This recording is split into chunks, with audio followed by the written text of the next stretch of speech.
what you've got then is this, I think, very interesting divide in evolutionary theory.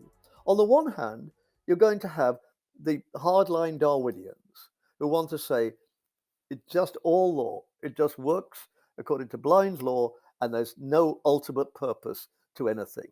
I mean, you can ask about purposes in the context of something. What role does what role does some particular aspect of the eye play?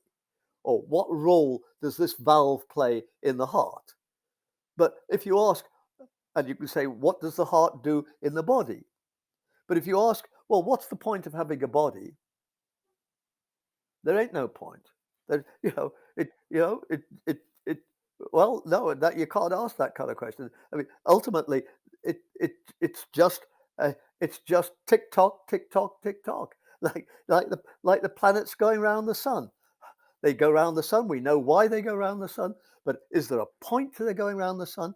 I mean, you can't say, oh, well, they exist in order to provide a home for humans. You may believe that, and that's a religious answer you give, but it's not science. It's got nothing to do with science.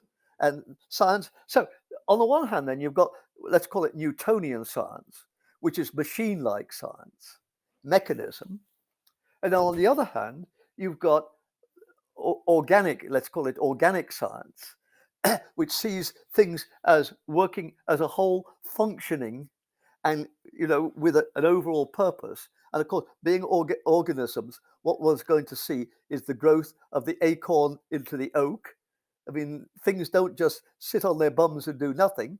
They develop and get better and better. And then, of course, maybe they renew and do it again and again and again. But it's always growth.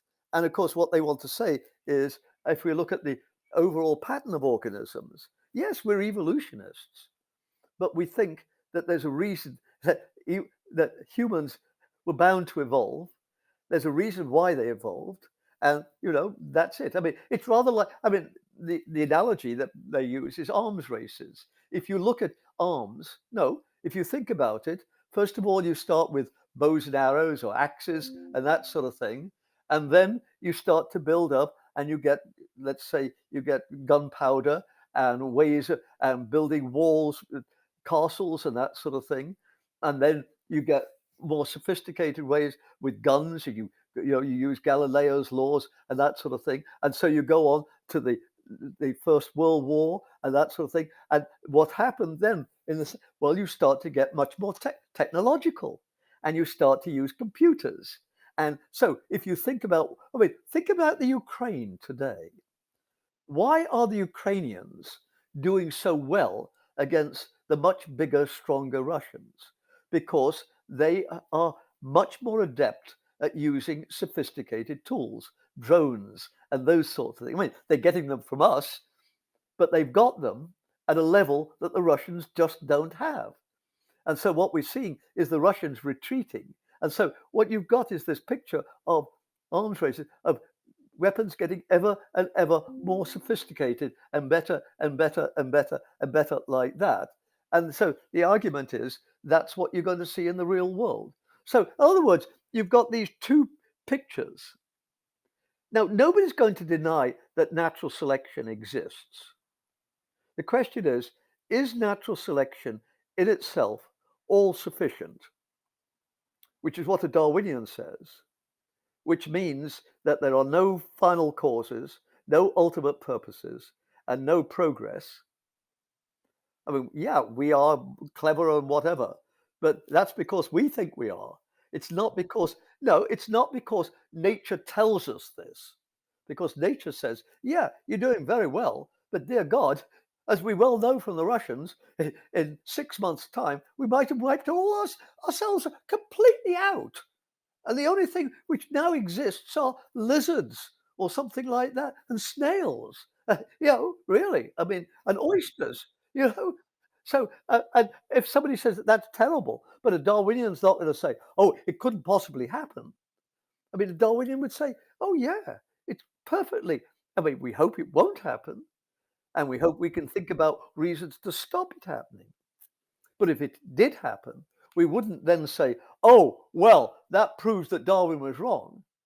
What we'd be inclined to say is, oh dear, that proves that Darwin was only too right.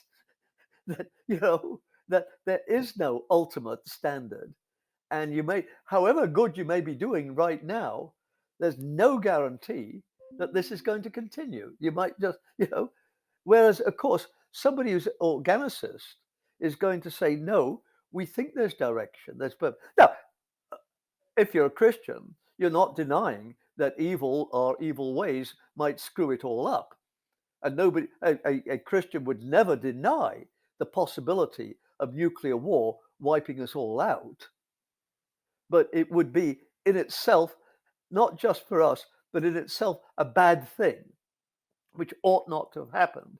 Whereas a Darwinian would say, well, from our point of view, it's a bad thing, but ought not to happen. Where do you get your ought not to from? I mean, shit happens. I mean, better to be. I mean, this is the way that evolution works. Whereas an organicist is going to say, "Oh dear, no, this was a bad thing in itself to have done. Not just because it affected us, but because at some level you're going against the natural order of things in some sort of way."